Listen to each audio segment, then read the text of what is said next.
தீர்க்க தரிசனமா இருக்கும்.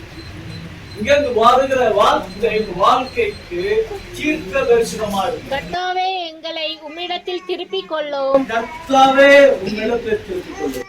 அப்பொழுது திரும்புவோம். ஆண்டவர் இல்லாம நம்ம ஆண்டவர்கிட்ட என்ன பண்ண முடியாது, நம்மளால திரும்ப முடியாது. தேவனுடைய உதவி இருக்கணும். என்ன இருக்கணும்? அப்பொழுது உதவி இருந்தா தான் நம்ம என்ன இருந்தாலும் மாற முடியும், மாத்திக்க முடியும். புரியுதா எல்லாருக்கும்? சின்ன பிள்ளைங்க ஆமென். can you understand? No understanding, me understanding. அதனால ஆண்டவர் நம்மளுடைய வாழ்க்கையில பிள்ளைகளுக்காக இருந்தாலும் சரி, பெரியவர்களுக்காக இருக்கணும். 14 வயசுல ஆண்டவர் இருக்கணும் இல்லையா? 14 வயசுல ஆண்டவர் ரொம்ப கொண்டாடணும் பாருங்க. ஆமென். வாழ்க்கை கூடு பிள்ளைங்க, வாழ்க்கை கூடுங்க, வாழ்க்கை ஆசீர்வதிக்கப்படும். வாழ்க்கை தேவன் பொறுப்பெடுத்துக் கொள்வார். whatever it may be, let it be heights and lows. உயரா இருந்தாலும் சரி, தாழ்வா இருந்தாலும் சரி, ஆண்டவர் கொடுத்து.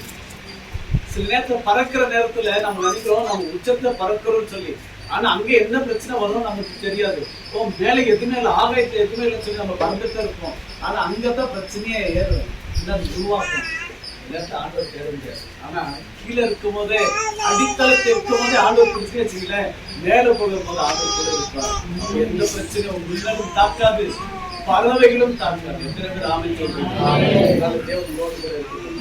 வாழ்க்கை செறிப்படுத்துகிற வார்த்தையாக இருக்கும், உங்களை சுகமளிக்கிற வார்த்தையாக இருக்கும், உங்களை ஆசீர்வதிக்கிற வார்த்தையாக இருக்கும், உங்களை செறிப்படுத்துகிற வார்த்தையாக இருக்கும்.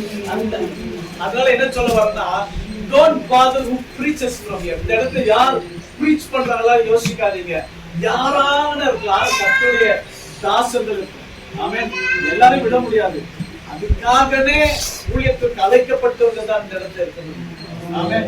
அவங்க மூலியமா கர்த்தருடைய வார்த்தை வரும்போது அதை ரிசீவ் பண்ணிக்கங்க. பிள்ளைங்க children, I tell you, unless you receive the word, unless you use this word, your life will not be blessed. ஆமென். உங்க வாழ்க்கை ஆசீர்வதிக்கப்படணும்னா, உங்க வாழ்க்கை செழிப்பாகணும்னா வார்த்தை அப்படியே ஏற்றுக்கொள்ளுங்க. ஆயத்தவன்மாருக்கு சொல்லுகிறேன், உங்க பிள்ளைங்க நீங்க ஆசீர்வதிக்கப்படணும்னா கர்த்தருடைய வார்த்தை அப்படியே ஏற்றுக்கொள்ளுங்க. யார் பேசுறா, எதுக்கு பேசுறதுல கண்டுக்காதீங்க. ஆமென். நல்லா ஏற்றுக்கொள்ளுங்க. அப்படியே கர்த்தர் உங்களை இந்த இடத்துல இருந்து போவதற்கு முன்பாக தேவங்களை ஆசீர்வதிப்பார். ஹல்லேலூயா. ஆமென். எல்லா கண்களை மூடுவோமா, நாம் ஜெபிக்கலாமா? ஹல்லேலூயா. ரஹ்மான் லாலா ஜெபம் பண்ணுங்க. நல்ல ஜெபம். ஆண்டவரே எனக்காய் பேசுங்க. Speak to me. என்னுடைய வாழ்க்கைக்காய் பேசு. என்னை உருவாக்குவீராக, என்னை சீர்படுத்துவீராக, என்னை சுகப்படுத்துவீராக, என் பிரச்சனை மாறுவதற்காக நீ பேசுவீராக.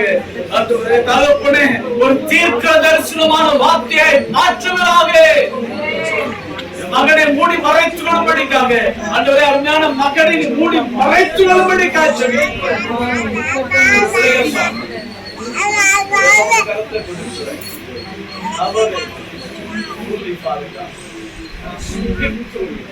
let the word be powerful and fire, so that it will pierce each and every heart and it will heal everyone forever.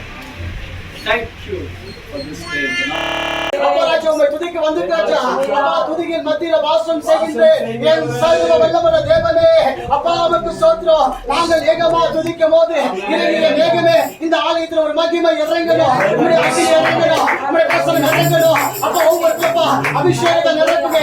அபிஷேகநாதரே, அபிஷேகநாதரே, இன்றைக்கப்பா வாக்குகளை தொழுமுச்சோட ஜெபிக்க தேவனே, எங்கள் நிரப்புங்க ரட்சா. நாம வேண்டி ஜெபிக்கிறோம் அப்பா உமக்கு ஸ்தோத்திரம். இந்த வெறுமையான பாத்திரத்தை நிரப்புங்கப்பா தேவனே, உமக்கு ஸ்தோத்திரம் ரட்சா. அப்பா ரட்சா தரப்பட்ட எல்லா தேவ பிள்ளைகளே எபிசிக்கு கொண்டு வாங்கப்பா உமக்கு ஸ்தோத்திரம். தகப்பனே அப்பா ஆரம்பம் முடிப்பு ரட்சா, முடிப்பு ரட்சா நீ பொறுப்பெடுத்து நடத்துங்கப்பா. வந்த ஜனங்கள் வந்தவன போக கூடாது தேவனே. சக்தி போல நன்மையை ரொட்டி பண்ண ஆசீர்வாதத்தை பெற்றுக்கொண்டு போக கிருபை செய்யுங்க. ஆராதனை ஆஸ்வதிங்க, பாடல் ஆஸ்வதிங்க, தேவசதி ஆஸ்வதிங்க. அப்பா இந்த தேவதாசரே இன்னும் நீங்க மூடி மறைத்துக் கொள்ளுங்கப்பா.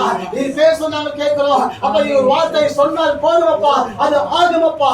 நிச்சயமா முடிவு உண்டு. அப்ப எங்க நம்பிக்கை தேவனே, எங்க அருணம், எங்க கோட்டையோ, எங்க தஞ்சம் எல்லாமே நீங்கதான்ப்பா. எங்க துருக்கமே நீங்கதான்ப்பா. இன்னைக்கு தேவனே உங்களுடைய பிள்ளைகள் எல்லாம் இன்னும் கஷ்டத்தோட கணித வந்துட்டப்பா. எனக்கு தெரியலப்பா, அவங்க தேவையெல்லாம் சந்தித்து நீ ஆசீர்வதிக்கப்பா. அவங்க நிலவெல்லாம் நீங்க பேசப்பா. உங்க கோடி சோத்திரம், அவங்க கண்ணீரெல்லாம் தொடிக்கப்பட்டு பேசப்பா. மற்ற சோத்திரம் எங்களை சந்திக்க ஆசீர்வதிக்க நிலப்படுத்துங்க. பலத்த காரியம் செய்யுங்க. இயேசு கிறிஸ்துவின் நாமத்தில் ஜெபிக்கிறோம் பிதாவே. ஆமென்.